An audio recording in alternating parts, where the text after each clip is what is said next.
When the coronavirus epidemic started hitting Europe, we started hearing stories of people going into the supermarkets and into the retail shops, and they are hoarding things, and of all things they will hoard will be toilet paper.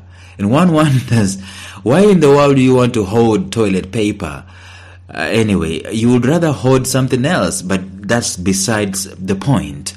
My point is that at times when people are afraid of the future, they start hoarding things and they start keeping things close to their chest, so that when the times of emergency come, they at least have some cushion of time that they can be able to use, so that they will not run out of options. And that's the operative word, running out of options.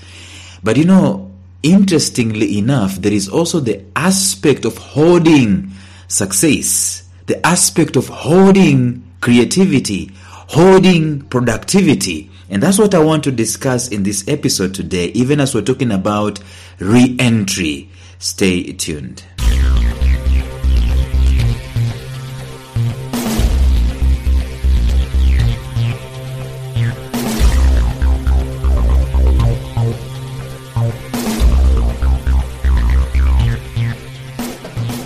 Welcome to the Life Signatures podcast with Lawrence Namale. Lawrence is a life coach, author, and keynote speaker who loves to tackle different topics on purpose, productivity, and resilience. His mission in life is to awaken all your boundless possibilities available in you. Life Signatures podcast is dedicated to bring to reality every single person who knows that deep down in their gut, there's got to be more to life than this. And now, here is your host, Lawrence Namale.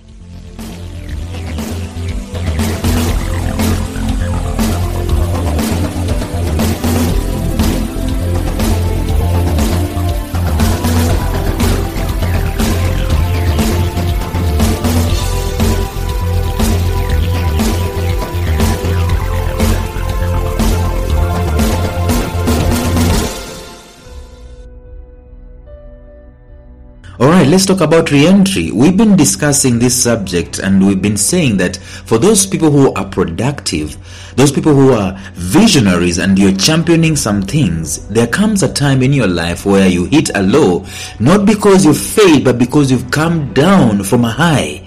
You've been operating on an adrenaline, on a high octane speed, high octane productivity level, and you've been charged. Your enthusiasm has been there, your excitement has been there, your mind is there, your body is there, your spirit is there. You are so passionate about what you're doing, and you expend your energy and you triumph and you have this victory, and then you come down back to normal, where you're no longer expending energy as you used to when you're doing that project. That is what I call re-entry. Because if you don't take care of the re-entry, chances are that you'll start feeling desperation, you start feeling this foreboding, you start feeling this irritability coming into your life, threatening to mess you up, and threatening to mess the victory that you've just had one way or another. And that's why we've said it is important for you to consider, how are you going to handle the re-entry? A case in point is Neil Armstrong. Everyone knows about Neil Armstrong, and I spoke about him in the previous episode. Neil Armstrong goes to the moon, the very first man on the moon. What does he do on the moon? Whatever he does there, but he comes back. Will you come back to the surface of the earth to do what? You've been in space. You've accomplished a mighty thing. Since Adam was created, you're the first man to go into the space and step on the moon. And then you come back. That's the typical example, a classic example of re-entry. What do you do? What do you do when you've hit a serious high in your life, and now it's no longer operating? You've won a marathon, you've won a championship. Okay, let me just use an example of this team called Arsenal. There is no team in the entire universe in this century that has gone for a whole season unbeaten. And these guys, Arsenal, they did this in the year 2003 and 2004. They went through 30 plus matches without being beaten. They were just drawing and winning, drawing and winning, drawing and winning. And they were never beaten until they won the trophy. But that's beside the point. The point is this. their manager, I heard him being interviewed, or maybe I read it somewhere. He said that after they clinched the title before the league was finished, which means that they had some matches to play. The idea in the mind of the coach was for these people to finish that season unbeaten. And you see, they had already arrived, they'd already gotten their trophy. Everyone is fighting for the trophy. No one has ever gone into the league to fight for being unbeaten, to fight for a winning streak. But these guys have already the trophy. They're now back on earth. What happens? There's a second high that they need to hit, and this is the unbeaten run. And he said that at least one of the most difficult things that he ever did was to manage these guys and motivate them to go on and win the unbeaten run in that league in that year. And they actually did. That's exactly what I'm talking about, reentry. If you don't manage reentry, if the manager was not able to manage that reentry properly, probably Arsenal would have just, say that, hi, we already have the trophy. Why would we need to continue clobbering people and drawing with people and so on? I mean, we already have the trophy. That's exactly what re-entry can do for you. It can create some kind of apathy in that you already have the victory. Why should you want to expend more energy? And sometimes that victory comes and then it wanes off, and then the re-entry tells you that probably you're useless. What is it that you are doing? And you're now missing that high that you had. So that's why we said it's important for you to manage re-entry. And we've said re-entry is not something that happens once in a while. It's something that can actually happen to you occasionally, can happen to you during the week, can happen to you during the month, can happen to you in a yearly basis, and so on and so forth. So we need to learn how to manage re-entry. That means that we are managing the coming back from a high, the coming back from finishing, coming back from victory, coming back from a triumph. Remember when I told you the story of the Roman conqueror? This Roman soldier, this Roman captain comes into the arena, and someone is shouting. He's conquered, and these guys that he's conquered are in chains and they're wobbling, walking before him. And there's someone who is whispering at the ear of the captain, the glory is fading, the glory is fading, the glory is fading. Why were they doing that? Because they knew that sooner or later the aura of the victory, the aura of the invincibility, the aura of the triumph of war is going to fade away. And what are you going to be left with? You're going to be left with reality. That's exactly normally what happens when it comes to the field of success. So we say that it's important for us to do several things. The first thing we said it's important for you to do is to take some time and rest. Take some vacation out of it. We say that if some guys in your company have done something major project, they are pulled off, give them a break. Don't wait until the end of the year, until they're qualifying for annual leave. Just let them go. Recoup, re-energize, recuperate, recharge themselves, renew, refresh, and come back. Start building the momentum once again.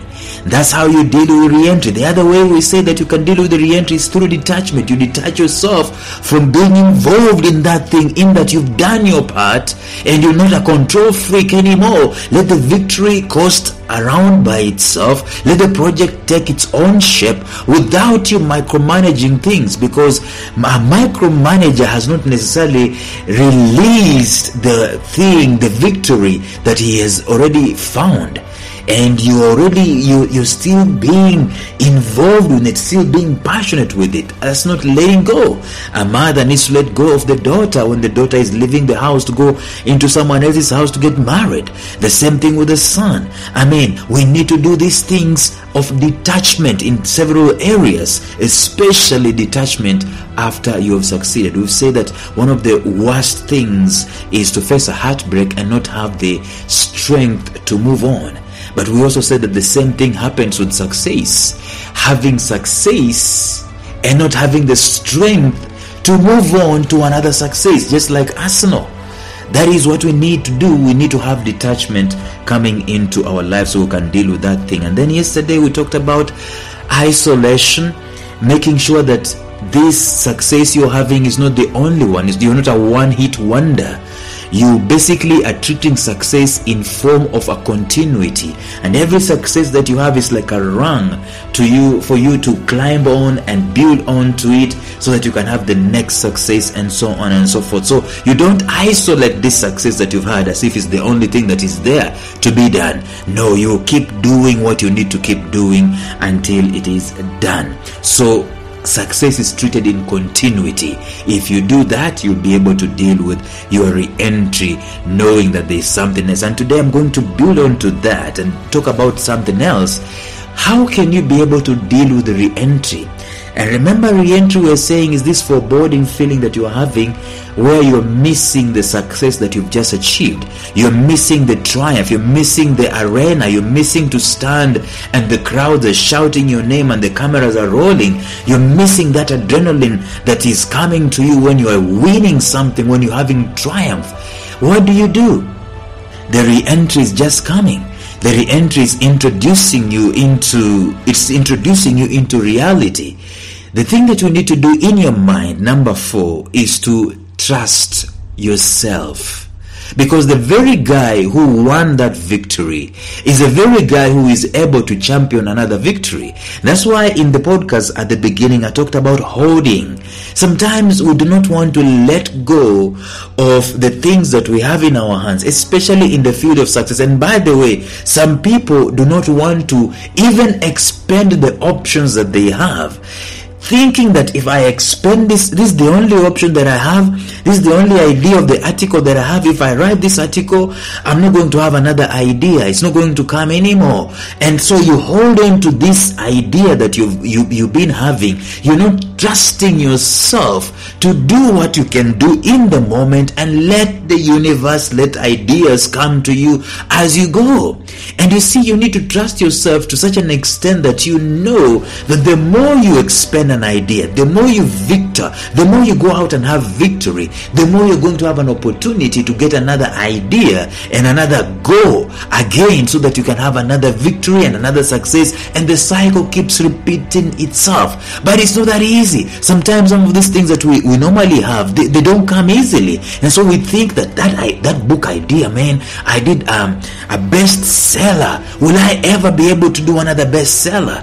That's where the detachment I talked about comes in. That's where the isolation that I talked about yesterday comes in. And today I'm talking about trusting yourself, trusting the fact that you can have another idea. See, there is another book in you if you've done the book. There is another article in you if you've done the article. There is another episode if you've done the episode on the podcast. There is another high that is in you. The same way you created this high that you've just celebrated is the same way that you can create just about another high. There is one more masterpiece left in you immediately after you've deployed this masterpiece. So trust yourself and release the victory, celebrate the victory and release it, and immediately start looking forward to another. And don't pressurize yourself feeling like you'll never match up to what you just accomplished, that I have set a standard so high I cannot be able to beat it.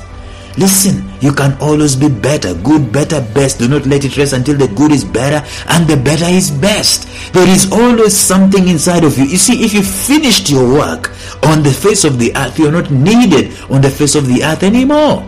But as long as you're still alive, as long as you're still breathing in and breathing out, it means you're still needed. It means there's still one more thing that you can do the same as you did the other one.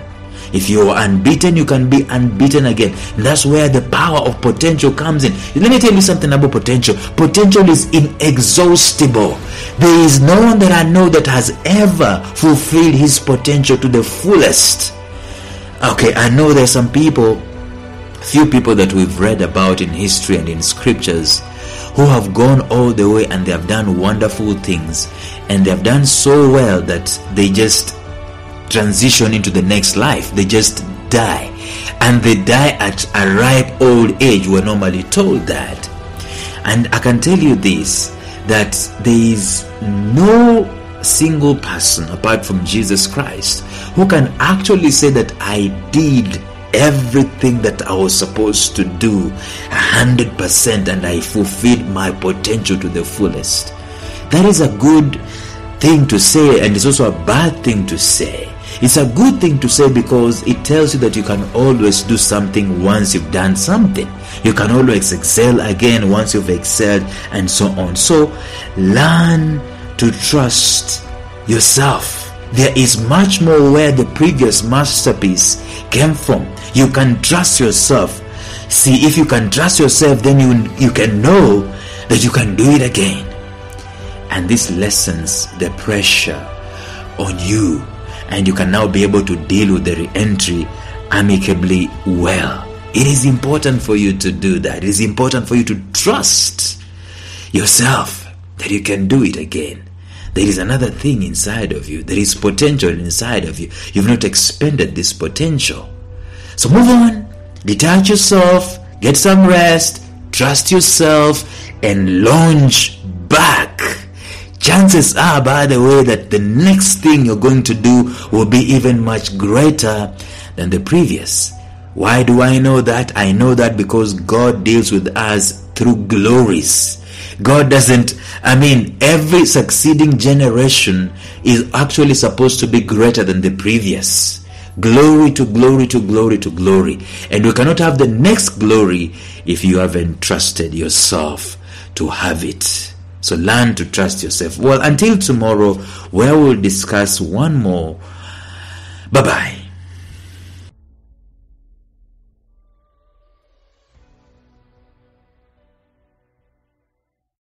A special shout out to my mentor, Jeffrey Howard of Visionary Business University, found at mastermindmentor.com, who has graciously provided me with the soundtrack and the introductory track to this podcast. Thank you, Jeff. Thank you for listening to Life Signatures Radio. If you enjoyed today's show, subscribe to Life Signatures Radio on iTunes, Stitcher, or visit our website at lifesignatures.libsyn.com. Life Signatures Radio, fresh, clean, and inspiring.